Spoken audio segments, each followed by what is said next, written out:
means it's time for some celebrity dish. We have entertainment blogger, our good friend, JoJo Cruz. JoJo! Hey, what's up, fam? What's up, man? I'm all right. Happy to be back. Glad to have you back. JoJo, you know. There's a big beef going on. There's a lot going on, man. Yeah, so we want to get right into it because this first story has been trending for days now. Of course, I'm talking about the ongoing rap beef between Kendrick Lamar and Drake. Over the course of nearly a month now, the two have released songs as long as 7.5 minutes. That's right. The stars have been calling each other out for their style, career moves, and taking jabs at each other's family. Kendrick included some accusations about Drake and underage women. And Drake accused Kendrick of domestic violence. They both dropped several diss tracks over the weekend, responding to the others, gaining millions of streams. And judging by how quickly these tracks have been dropping, boy, it may just keep going on and on and on, and we might be in for a ride. So some social media fans are taking sides and declaring winners of the rap battle, and others are simply enjoying the rivalry. And the only true winner, though, may be the fans, because they're getting a chance to see their favorite rappers go head-to-head and get new tracks and new music without there being a release. So, Marissa, we've been texting all weekend. I got it. Marissa and JoJo, we've been texting all weekend, and we just were talking about how historic this moment is, and just kind of this being for many people, the soul of hip-hop is at stake, and really kind of putting two on a pedestal to see who has the best chops and who can truly call themselves a hip-hop artist. It got very personal. I was going to say dark, very depressing at some moments, and then we had some good bops that came out of it too. Some line dances out there. You know, it's a Kendrick Lamar's track. And let me just say, I'm a Kendrick fan, so everything that I say is through the lens of. Okay, it's a little biased, and that's okay. He's your favorite. Well, no, I'm still a journalist at the end of the day. I can give you both. When it comes to who you believe won. Well, I mean, it's clear. There? I think it's Kendrick too. It's clear. And that's no shade. Who won? Well, you tell me. Well, listen, I'm a Kendrick fan too, tried and true. And I will say this, that you know the saying, when they go low, I go to hell. Kendrick went straight to hell.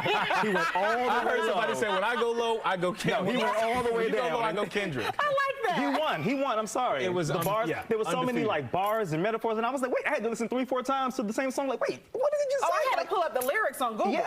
He did it. He did that thing. I'm sorry, Drake didn't. And the brilliance of all this was to drop it on YouTube, where they get the views. It's not on a streaming platform, so it can't be removed or taken down. They really get ownership of this song, and it also doesn't come a part of their deals, their contracts, to put it on a streaming platform. So that was a big piece here. But how do you feel about this last track that Drake dropped, accusing that he had planted all of this evidence for Kendrick Lamar to pick up and then use? The bars weren't hitting for me. I'm sorry, Drake. It's not doing it for me. It was a flop. It was a flop. Yeah. I felt like it's too little too late. I mean, all weekend long, Kendrick was just like coming and coming and coming. We basically have a double album at this point. That's what I was about to say. They need to just go on tour, like a versus tour. I think Chris Brown and Kendrick need to go on tour. Yeah, they should do it together. Well, at this point, I have a spectator's neck. You know, we were watching the tennis match. Exactly, and looking for the next one. That's what's going on. Yeah. But I do have a question, though, because there are some people online, you call them conspiracy theorists, whatever you want, but believe that this whole thing is a publicity stunt, and we've all been played. I saw that. I don't believe that. Kendrick doesn't give me that kind of that vibe that he would do that. He's not an industry guy. I don't believe that. Yeah, and what would he get out of it at the end of the day? You know, he's not getting any streaming ratings for this. He's not getting any money from this. I really do believe that this is a battle for the soul of hip-hop. Yeah, and I love it as long as it stays on wax. Yes, and I think people were really concerned about Drake kind of having this notoriety of fame and not really trying his true, like we talked about, as comedians would do. You got to get on that stand-up stage and do the work. And I think Drake has never been battled in this way, where he has to come back quickly. And Kendrick said, I can do this all day, basically. And he did. And he did. He's writing a new diss track as we speak. Meanwhile, J. Cole said, I'm taking it back to y'all can have it. I'm good. He won, actually. J. Cole won. He's like, get somebody else to do it. White flag when you can. We should all take a lesson. Exactly. J. Cole's the real winner here. All right, so we got to move on a little bit, because we can talk about this all day long. But Queen Bee has been buzzing in that beehive once more with a specific website post.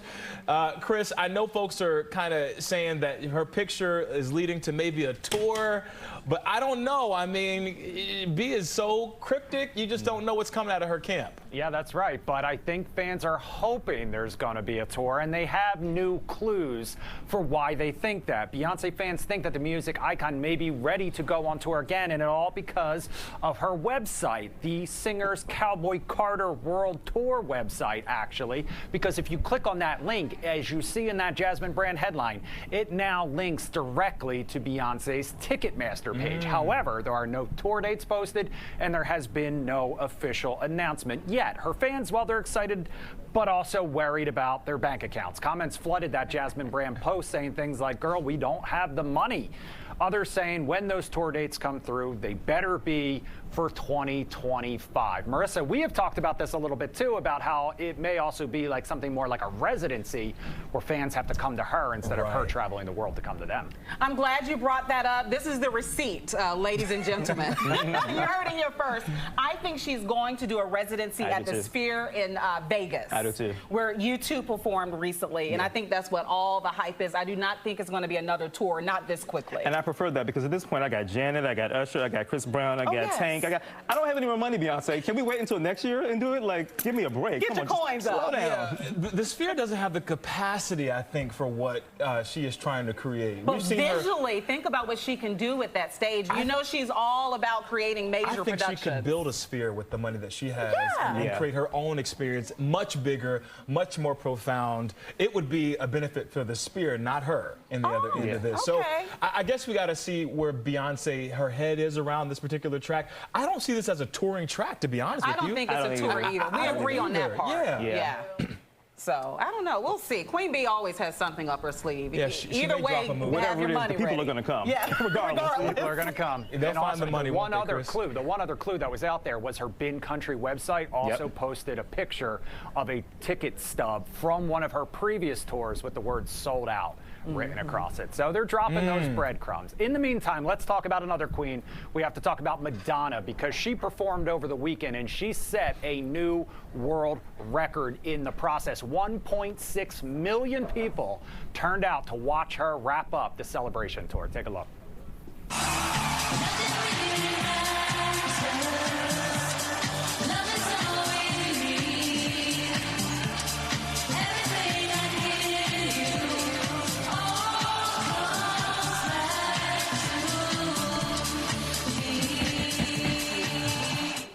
So that was down in Brazil. Like I said, 1.6 million people to her free show in Rio. Some fans waited for days to see the pop icon. Others watched the concert from boats and nearby apartments. And when she called for fans to show up, they sure did.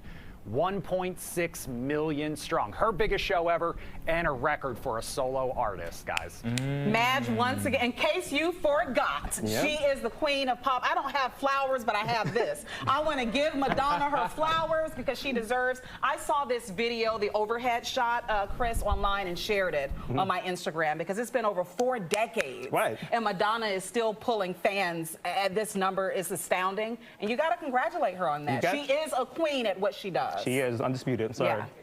She's good at what she does. Will she be on time? I was going to say. That is the question. 1.6 million people care. No. Well, we know she has the power to pay those lawsuits. 1.6 million showed up, so. You know, she'll pay it off. All right, thanks so much for joining us, Joe. I love having you. Good to see you, Joe. All right.